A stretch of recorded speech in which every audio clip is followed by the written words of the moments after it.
My name's Emma, and I've got a twin sister, Sarah. You'd think being twins would make us close, but it couldn't be further from the truth. We might have popped out on the same day, but that's where our similarities end. From day one, it was clear I wasn't what my parents wanted. They'd planned on having just one kid, and I guess I was the unwelcome surprise package. Sarah was the spitting image of our mom, all blonde hair and blue eyes. Me? I took after Dad's side of the family, with dark hair and eyes that reminded everyone of my grandmother. The same grandmother my mom couldn't stand. Grandma's shoe store was my sanctuary. From the moment I stepped inside, the familiar scent of leather and polish wrapped around me like a comforting hug. The rhythmic tapping of heels on hardwood floors created a soothing melody that drowned out the chaos of my home life. This place felt more like home than our cramped apartment ever did. "There's my little entrepreneur," Grandma would call out, her voice warm and welcoming as I burst through the door after school. Her face, lined with years of laughter and wisdom, would light up with genuine joy. For once, I felt truly wanted, truly seen. I started helping out in the store when I was barely tall enough to see over the counter. Grandma would lift me up, perching me on a high stool so I could watch her work the old-fashioned cash register. As I grew, so did my responsibilities. By the time I hit my teens, I knew that store inside and out. It was different at home. "Emma, why can't you just wear what your sister's wearing?" Mom would huff, trying to squeeze me into another frilly pink nightmare. "It looks so cute on Sarah." I'd stare at my reflection, feeling like a clown in a rhinestone-covered sweatshirt with a seal plastered across the front. "I look stupid," I'd mutter.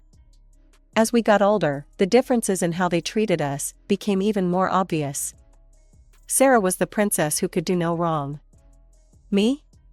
I was the workhorse. "Emma, you need to work hard and make something of yourself," Dad would lecture. "Then you can help take care of your sister and us." "But we're the same age," I'd protest. "Why doesn't Sarah have to work hard too?" Mom would give me that look, the one that said I was being a pain in the ass again. "Your sister has other talents. You need to focus on being responsible." Responsible. That was their code word for, do everything we tell you to do, and don't complain about it. We lived in a tiny apartment. Dad worked as an insurance agent, and Mom was a shop assistant. Money was always tight, but somehow Sarah always got what she wanted. New clothes, the latest gadgets, you name it, she had it. The only thing that kept me going was the knowledge of the secret stash. Grandma, Dad's mom, had given my parents a big chunk of change when we were born. It was supposed to be for our college education. Both of us. "Remember, Emma," Grandma had told me once when I was staying at her place. "That money's for you and Sarah to go to college. Don't let anyone tell you different." I held on to that knowledge like a lifeline. It was the one thing that made me feel like I had a future, like I wasn't just the family workhorse. As our 16th birthday approached, a tiny spark of hope flickered in my chest. Maybe now that we were older, stepping into adulthood, Mom and Dad would start treating us more equally. Maybe they'd finally see me for who I was, not just as Sarah's less desirable shadow. Boy, was I in for a rude awakening. The morning of our birthday dawned bright and clear. Sarah was still asleep, probably dreaming of the party Mom had been planning for weeks. I, on the other hand, was up early, my stomach churning with a mix of anticipation and dread. Dad called me into the living room just as I finished my toast. His face was unreadable, and he was holding a small metal box. Mom stood beside him, her lips pressed into such a tight line they almost disappeared. "Emma," Dad said, his voice oddly formal, like he was addressing a stranger instead of his daughter. "It's time you learned about responsibility and saving money." He handed me the box. It was heavier than it looked, and cold to the touch. A safe deposit key, I realized with a sinking feeling. "If you want to go to college, you'll need to earn the money yourself," Mom chimed in, her tone clipped and matter of fact. "This is for you to keep your savings in." I felt like I'd been punched in the gut. All the air rushed out of my lungs, and for a moment, I couldn't speak. When I finally found my voice, it came out as a strangled whisper. But, what about the money Grandma gave you for our education? Where's that? The temperature in the room seemed to drop 10 degrees. Mom's eyes narrowed dangerously, and Dad suddenly became very interested in a spot on the wall behind my head. There is no money for your education, Emma, Mom said, her voice ice cold and sharp enough to cut. You'll have to earn it yourself if you want to study. But Grandma said, I started, my mind reeling. This couldn't be happening. Grandma had told me about that money, had made it clear it was for both Sarah and me. You are not to breathe a word of this to your grandmother, Mom snapped, cutting me off mid-sentence. Her eyes flashed with a warning that made my blood run cold. If you do, I'll make sure you never see her again. Do you understand? I nodded mutely, my throat too tight to speak. Grandma was the only bright spot in my life, the only person who seemed to truly care about me. The thought of losing her was unbearable. I clutched the useless safe deposit key so hard the metal edges dug into my palm, but I barely felt the pain. The apartment buzzed with excitement as Sarah's friends poured in, their chatter and laughter filling every corner. I stood in the kitchen, feeling like a ghost in my own home. Mom had made it clear, I wasn't to invite anyone. This was Sarah's night. Emma, come on, it's cake time, Dad called, his voice overly cheerful. I trudged to the living room, where Sarah sat beaming in front of a massive cake, 16 candles flickering. Everyone sang. Sarah closed her eyes, made a wish, and blew out the candles. The room erupted in cheers. I silently cut the cake, handing out slices to Sarah's friends, before taking one for myself. As I took a bite of the sickeningly sweet frosting, Mom and Dad exchanged a look. Sarah, honey, we have a surprise for you, Dad said, grinning. Come with us to the parking lot. 10 minutes later, Sarah burst back in, practically glowing with excitement. She was clutching a set of car keys, twirling them around her finger. Mom and Dad got me a car, she squealed. Can you believe it?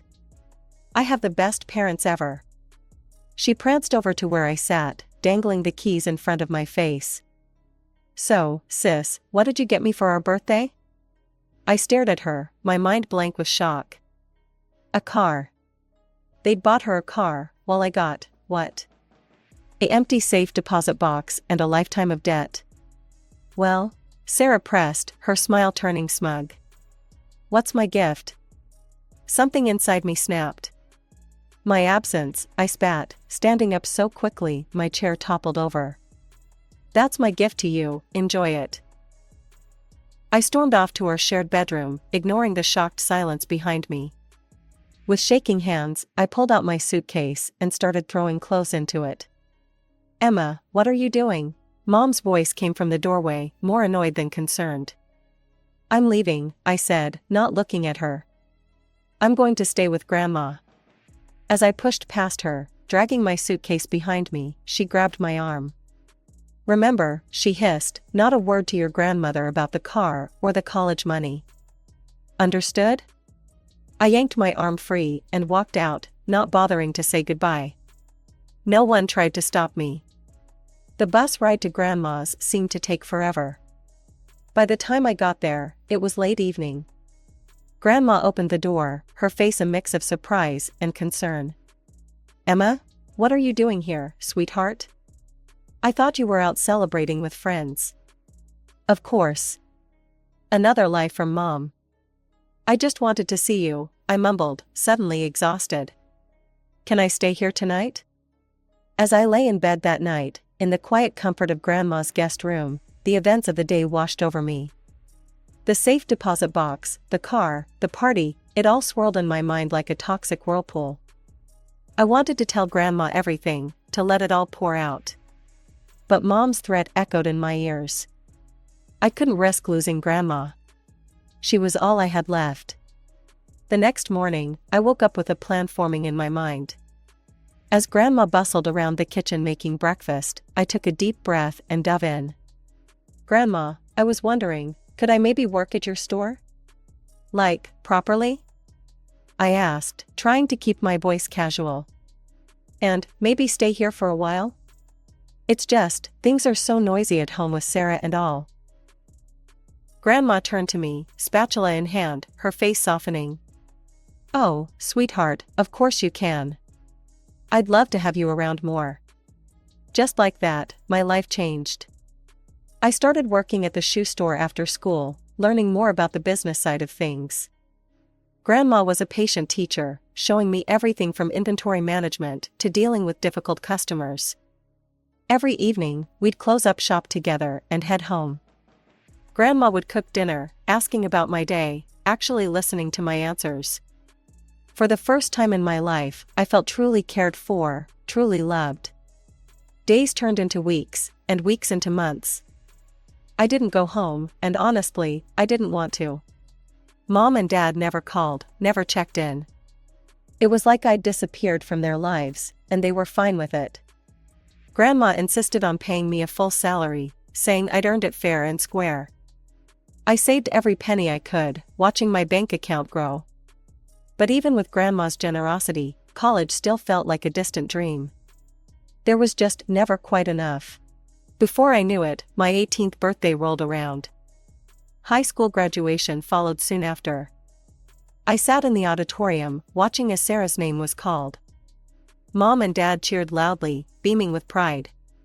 When my name was called, there was only Grandma's enthusiastic clapping from the back row.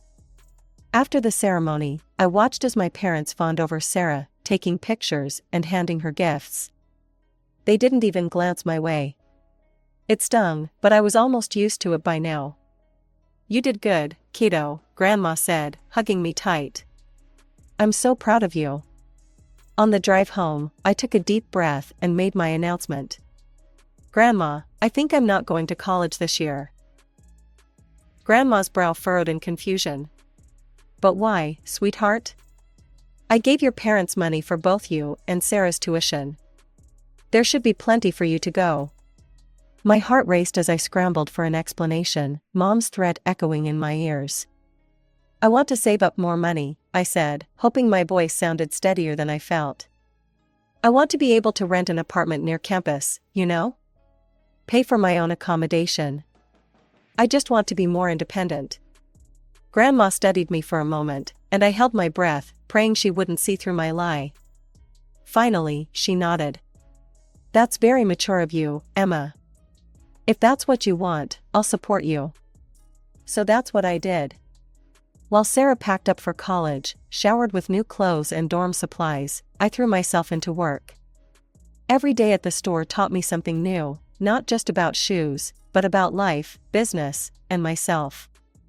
Living with Grandma and working at the shoe store became my new normal. Every morning, I'd wake up early, help Grandma with breakfast, and then head to the store. The smell of leather and polish that once represented my escape now felt like home. I threw myself into work with a determination that surprised even me. During the day, I'd help customers find the perfect pair of shoes, my smile never faltering even when dealing with the most demanding clients. In the evenings, after we'd closed up shop, I'd mop the floors, reorganize displays, and make sure everything was spotless for the next day. You've got a real knack for this, Emma, Grandma would say, watching me expertly handle a difficult return or upsell a customer on shoe care products. As the months went by, Grandma started teaching me more about the business side of things. I learned how to manage inventory, balance the books, and handle paperwork. It wasn't always easy, but I soaked up every bit of knowledge I could. You know, you could run this place someday, Grandma told me one evening as we went over the monthly accounts. You've got entrepreneurial spirit in your bones. Her words filled me with a pride I'd never felt before. For once in my life, someone saw potential in me. But even as I immersed myself in the world of retail, my dream of college never faded. Every paycheck I received, I'd squirrel away most of it, allowing myself only the bare minimum for necessities. It wasn't easy. I'd see girls my age walking by the store, shopping bags in hand, laughing with their friends. I'd watch as they tried on beautiful shoes that I could easily afford with my employee discount, but chose not to buy. Every time I said no to a night out or a new outfit, I reminded myself of my goal. The year flew by in a blur of shoeboxes, receipts, and saved paychecks. Before I knew it, I was looking at my bank account, hardly believing the number I saw there. I'd done it. I'd saved enough for college. With shaking hands, I picked up my phone and dialed the number I hadn't called in a year. "Hello?" Mom's voice answered, sounding surprised. "Hi, Mom," I said, trying to keep my voice steady. "I wanted to let you know that I've saved up enough for college. I'm going to apply for next semester." There was a long pause on the other end. "Then, why don't you come over? We should talk about this in person." I agreed, a mix of emotions swirling in my stomach. As I hung up, I caught my reflection in the store window. The girl looking back at me wasn't the same one who'd run away a year ago. She was stronger, more confident. As I stepped into my old apartment, the familiar scent of home was gone, replaced by the sterile smell of fresh paint and new furniture. Mom greeted me with a forced smile, ushering me inside.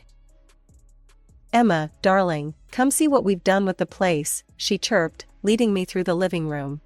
Dad trailed behind us, nodding along as Mom pointed out every new feature. The tour ended at what used to be my shared bedroom with Sarah. Now, it was a Pinterest-perfect space, clearly designed for one. "We had a designer come in," Mom gushed. "Isn't it just perfect for Sarah?" I stood there, feeling like a ghost in my own past. "Where's all my stuff?" I asked, my voice barely above a whisper. "My books, my photos, everything I left behind?" Mom and Dad exchanged a quick glance. "Oh, honey," Mom said, her voice sickeningly sweet. "We had to clear out all that old junk. You understand, right? We needed to make space for new energy." I felt like I'd been punched in the gut. Years of memories, pieces of myself, all tossed away like trash. I blinked hard, fighting back tears. "Why did you ask me to come?" I managed to ask, my voice steadier than I felt. Mom's smile faltered for a moment. "Let's sit down, shall we? I'll make us some tea." Soon, I found myself perched on the edge of the sofa, a cup of tea and a plate of my once favorite cookies in front of me. The sweetness now felt like ash in my mouth. "Emma, sweetie," Mom began, her voice dripping with fake concern. "We're in a bit of a situation. You see, Sarah, well, she decided college wasn't for her. She dropped out after a year." I sat there, stunned. All that money, wasted. Money that was supposed to be for both of us. "The thing is," Mom continued, not meeting my eyes, "we need some help. About $20,000, to be exact." I nearly choked on my tea. "What? But that's most of the money I saved for college." "Oh, Emma," Mom sighed, reaching out to pat my hand. I resisted the urge to pull away. "You don't really need college, do you? You're doing so well at Grandma's store. And living with her, you don't have many expenses." My mind was reeling. I couldn't believe what I was hearing. "Besides," Mom added, her voice dropping to a conspiratorial whisper, "Sarah needs an apartment. She has a boyfriend now, and they want to live together. We thought we could use the money for a down payment on a mortgage." She trailed off, suddenly realizing what she'd said. Her eyes widened as she glanced at Dad, who was looking increasingly uncomfortable. I took a deep breath, steadying myself against the wave of emotions threatening to overwhelm me. The air in the room felt thick, charged with tension and unspoken truths. "No," I said firmly, my voice stronger than I felt. "I won't give you the money. Why don't you sell Sarah's car? Or use the money Grandma gave you for my education?" Mom's face underwent a rapid transformation, first paling to a ghostly white, then flushing an angry red. Her eyes narrowed dangerously. "There is no money left, Emma," she spat, her words dripping with venom. "We spent it all on Sarah's car, the renovations, new furniture, clothes. And now the car's totaled. Sarah had an accident while drunk, so insurance won't cover it." Each word felt like a physical blow. All that money, meant for my future, gone. Squandered on frivolities and Sarah's recklessness. Besides, Mom continued, her voice abruptly shifting to a sickeningly sweet tone that made my skin crawl, girls don't really need college. You should focus on finding a good husband. The casual dismissal of my dreams, my hard work, my entire future, ignited a fire in my chest. What about my interests? I asked, my voice shaking with a mixture of rage and disbelief. What about what I want? Mom waved her hand dismissively, as if swatting away an annoying fly. We are thinking of your interests, Emma. This apartment will be yours after we're gone. Isn't that enough? I couldn't help it, I laughed. I don't want your apartment. I want an education. I worked hard to save that money, and it's mine. Mom's face contorted with fury, transforming her features into something almost unrecognizable. She loomed over me, her voice dropping to a menacing growl that sent chills down my spine. You will do as you're told, Emma. Give us the money, now. But something had changed within me. The fear that had kept me compliant for so long shattered, replaced by a steely resolve. With a swiftness that surprised even me, I ducked under her outstretched arm and bolted for the door. Their voices followed me down the stairs, a cacophony of threats, curses, and insults that echoed in the stairwell. But with each step I took, they seemed to lose their power over me. As I walked home, the cool evening air clearing my head, my mind raced. Suddenly, a thought hit me like a bolt of lightning, stopping me in my tracks. Why hadn't I told Grandma about the money? The money she'd given my parents for my education, which they'd squandered on Sarah? The realization washed over me in waves. I'd been silent out of fear, paralyzing fear that Mom would follow through on her threat to keep me from Grandma. But I was 18 now. An adult. They couldn't control me anymore, couldn't dictate who I could or couldn't see. As soon as I stepped into Grandma's house, the words tumbled out of me like a dam breaking. I told her everything, about the money she'd given my parents for our education, how they'd spent it all on Sarah, how they'd forced me to earn my own way and then tried to take that from me too. Grandma listened, her face growing more thunderous with each revelation. When I finished, she was silent for a long moment, her hands clenched tightly in her lap. Those lying, manipulative. She muttered, then took a deep breath. Emma, I'm so sorry. I should have checked up on this years ago. Before I could respond, she was on her feet, phone in hand. I watched in a mixture of awe and trepidation as she dialed my parents' number. The conversation that followed was like watching a storm roll in. At first, my parents denied everything. But Grandma was relentless, her voice rising with each lie they told. Finally, they cracked, admitting to everything. How dare you? I heard Dad yell through the phone. Emma, you ungrateful snitch. Grandma's eyes flashed dangerously. Don't you dare speak to her like that, she snapped, then hung up. She turned to me, her face softening. Emma, sweetheart, I promise you this, I will protect your interests. You focus on your future, and let me handle them. Over the next few weeks, I threw myself into college applications. It felt surreal, finally pursuing my dreams without the weight of my family's expectations holding me back. Then, out of the blue, Sarah called. Hey, sis, she chirped, as if the last few years hadn't happened. I need a favor. Can you lend me $4,000? I nearly choked. What for? There's this amazing online course on how to seduce rich men, she explained, excitement in her voice. I'm gonna land myself a millionaire, get rich quick. I'll pay you back, promise. I couldn't believe what I was hearing. Sarah, that's insane. And gross. I'm not funding that. Oh, come on, she whined. Don't be such a prude. I broke up with Jake. I don't want some boring, ordinary life. I want wealth, luxury. No, I said firmly. Absolutely not. Don't call me again for stuff like this. I hung up, feeling a strange mix of pity and disgust. That was the last time I spoke to Sarah or my parents. Months passed. I started college, majoring in business management. Every day felt like a gift, learning, growing, becoming the person I was meant to be. One weekend, Grandma came to visit. As we sat in my tiny dorm room, she dropped a bombshell.